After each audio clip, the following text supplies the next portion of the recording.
Bonjour et bienvenue sur la chaîne du Serial Gamer, j'espère que vous allez bien, j'espère que vous prenez bien soin de vous, et on est aujourd'hui là pour un petit compte rendu d'achat, mais qu'on verra après le générique.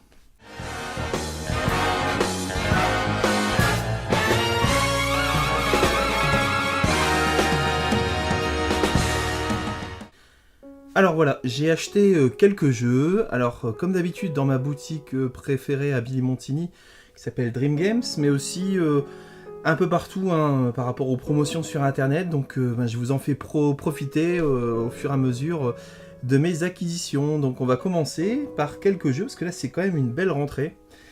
On va commencer par un jeu Super Nintendo, alors dont je possédais la boîte, mais dont je n'avais plus la cartouche, donc j'ai trouvé un Illusion of Time.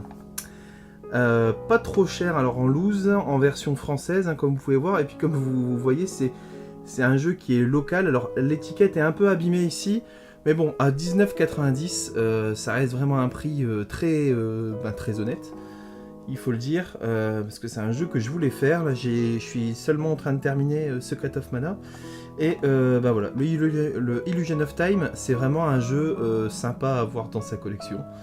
Donc surtout à ce prix-là, 19,90, un très bon prix, encore une fois. Alors, je voulais aussi enchaîner par un petit cadeau que m'avait fait Fred, donc de la boutique Dream Games. Il m'a offert le guide Final Fantasy XII, donc ça c'est quand même très sympathique. Et ça me donne vraiment envie de refaire le jeu là, avec vous, et puis de vous présenter voilà, pourquoi Final Fantasy XII est un des Final Fantasy les mieux de la saga, et puis peut-être celui qui est un des moins appréciés, je dirais. Malheureusement, comme diraient certains. Mais voilà, c'est un super titre à faire. Alors avec le guide c'est encore mieux, parce que là vous ne loupez rien.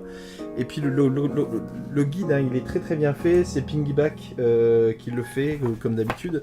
Donc à l'époque ils faisaient énormément de guides. Je pense qu'ils en font encore. Mais bon, c'était systématique, voilà, pour la sortie des grands jeux PS2. Sachant que le jeu vient de ressortir là sur Switch. Donc je vous conseille de l'acheter pour ceux qui ne l'ont pas encore fait. Ça reste un très grand jeu, et encore merci Fred pour ce petit guide et ce petit cadeau très sympa. Alors on va enchaîner avec deux jeux PS Vita qui manquaient à ma connexion. Alors le Hyperdimension Neptunia PP, qui est ici, et donc qui est un très... Enfin, pas un très bon jeu. Je dirais que c'est un jeu d'idoles japonaises, où vous gérez les carrières des idoles japonaises. C'est un jeu très atypique, très japonais. Après, à 10€, sincèrement, c'est un jeu à faire. C'est un jeu qui manquait à ma collection. Donc là, vous l'aviez vu dans les précédentes vidéos, la collection de PS Vita s'agrandit. Et elle va s'agrandir encore avec le Senran Karuga. Bon appétit, le full course. Alors pour info, il n'est sorti qu'en version dématérialisée, sauf dans cette version limited run que j'avais commandée il y a déjà un petit moment. Et donc je suis bien content de l'avoir acquise. Ça a l'air bien sympathique, un peu barré comme d'habitude, un peu fripon aussi, c'est réservé à un public adulte. Mais voilà, c'est un petit jeu sympathique, et puis dans une très belle boîte cartonnée. Comme vous voyez, elle brille, elle a la couleur or, enfin voilà, une très belle acquisition pour ma collection PS Vita. Alors on va enchaîner avec des jeux PS4. Alors tout d'abord, un jeu que j'ai acheté lors d'une promotion dernièrement à la Fnac, qui n'est autre que le Spider-Man, donc l'édition spéciale, que je n'avais pas acheté à l'époque, alors que c'était un très bon jeu, mais bon, je voulais attendre une petite baisse de prix. Donc la baisse de prix est arrivée, puisque le Spider-Man, là je l'ai touché à une trentaine d'euros, donc c'est quand même très avantageux à la Fnac. Donc le contenu, c'est le jeu, le stickers, un artbook, le steelbook, et puis des illustrations inédites. Donc ça reste un très très grand jeu. Pour ceux qui avaient fait les Batman Arkham, voilà, ça reprend un peu les mêmes mécaniques. A priori c'est un très bon jeu sur PS4, donc si vous voyez encore cette promotion, n'hésitez pas à sauter dessus, parce que ça vaut vachement le coup, surtout à 30€. Voilà, ensuite on va enchaîner sur un petit jeu sympathique et très méconnu, le 428 Shibuya Scramble. Alors, qu'est-ce que c'est que ce jeu? C'est une sorte de jeu en FMV qui se déroule à Tokyo, dans le quartier de Shibuya, et vous faites une enquête policière. Alors, à l'époque, c'était sorti sur PSP, et puis sur PS3, et là, c'est ressorti uniquement chez Micromania, en version francisée, on va dire. Enfin, alors, francisée, c'est pas le bon mot. Donc, il est ressorti en version française, et la version française n'est pas traduite. Donc voilà, la pochette est en français, par contre le jeu est en anglais, donc c'est réservé aux anglophones. Par contre, voilà, ça reste un très bon jeu. Il me semble qu'ils l'ont fait à 25 € là dernièrement, donc si vous avez la possibilité de pouvoir l'acquérir à 25 €, ça reste une très bonne affaire, et puis un jeu très atypique à faire, dont très très peu de monde parle sur internet. C'est un très bon jeu, voilà. Donc faites-le si vous tombez dessus, et puis si vous tombez pas dessus, essayez de trouver un pote qui arrive à l'avoir chez Micromania. En tout cas, à ce prix-là, ça vaut le coup. Alors, une très très bonne affaire chez Micromania, c'était le Yakuza 6. Alors, je le possédais en version collector. Par contre, ça m'embêtait d'ouvrir la version collector, et là, je vous avoue, à 10 €, hein, à 10 balles le Yakuza 6. En édition, donc avec le petit artbook, etc. C'est vraiment quelque chose de très très top. Ça reste un jeu à faire. Un des plus grands jeux de la PlayStation 4. C'est une série de légende, hein, pour ceux qui ne connaissent pas la série des Yakuza. Dites-vous que voilà, c'est l'évolution naturelle des Shenmue sur les consoles PS2. Là, ils les ont pratiquement tous refaits sur PS4, alors pas forcément en version française, hein, parce que nous pour l'instant on a eu des rééditions des versions donc Yakuza 1 et Yakuza 2, on a eu un Yakuza 0 également, un Yakuza 6, et puis donc là, là voilà, là c'est le Yakuza 6. Autrement dit, si vous êtes un amateur du Japon, si vous êtes un amateur des jeux Sega, si vous aimez tout simplement les grandes aventures, c'est un jeu à faire, surtout à 10 balles. N'hésitez pas, ça c'est à acheter absolument et à avoir dans votre collection. Alors ensuite, on va enchaîner avec deux jeux, ou plutôt le même jeu, mais que j'ai acheté en deux versions. Alors je vais vous montrer pourquoi.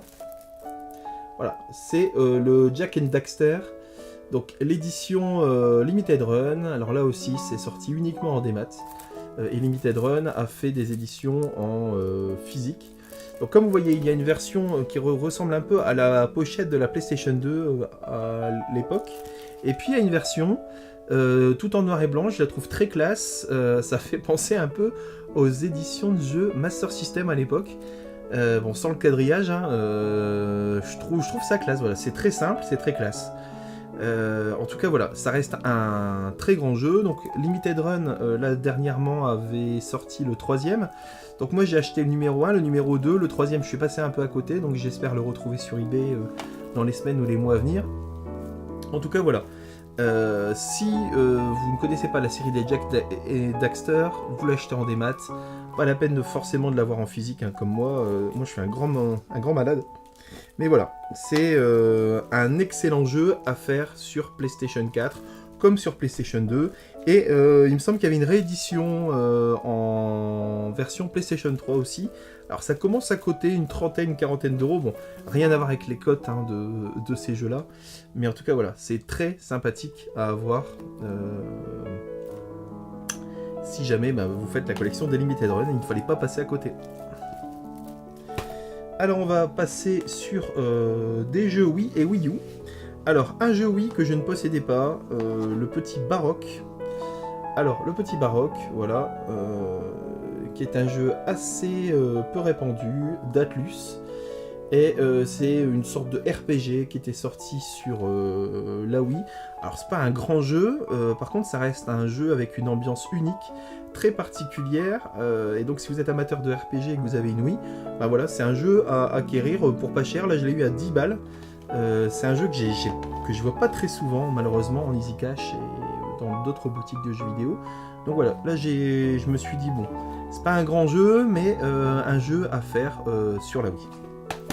Et puis donc j'ai fait une brocante dernièrement, et puis j'ai fait l'acquisition de deux jeux que je ne possédais pas. Alors un jeu que je possédais mais en blister, Là encore, hein, j'ai du mal à ouvrir mes blisters, et ça c'est vraiment un problème. Et puis, un jeu qui bizarrement cote énormément sur la Wii U.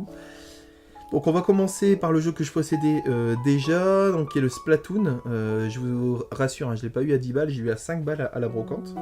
Et c'est un très très bon jeu, hein. Je vous présente pas Splatoon, je vous ferai pas la gageure que vous présentez Splatoon. Voilà, c'est le précurseur, le numéro 1. Un très bon jeu sur Wii U, un jeu que je vous conseille forcément, un jeu qui est très bien aussi sur Switch, même si la version 2 reste une version 1.5, une version améliorée de cette version-là. Elle reste encore assez jouée sur la Wii U, donc n'hésitez pas, hein, si jamais vous voulez vous essayer à 5 balles. C'est vraiment la super affaire. Et voilà, un jeu que je ne possédais pas dans ma collection Wii U, qui n'est autre que FIFA 13. Alors FIFA 13, ça peut vous paraître bizarre, mais c'est un des jeux qui cote le plus sur la Wii U. Pourquoi ? Parce que, bon, d'une, c'est le seul FIFA de la console, et de deux, c'est une version qui propose de faire des changements de dispositifs, des ajustements tactiques en cours de jeu via le gamepad, et ça change complètement le gameplay de FIFA. Il reste très apprécié par les amateurs de FIFA, et puis étant le seul sur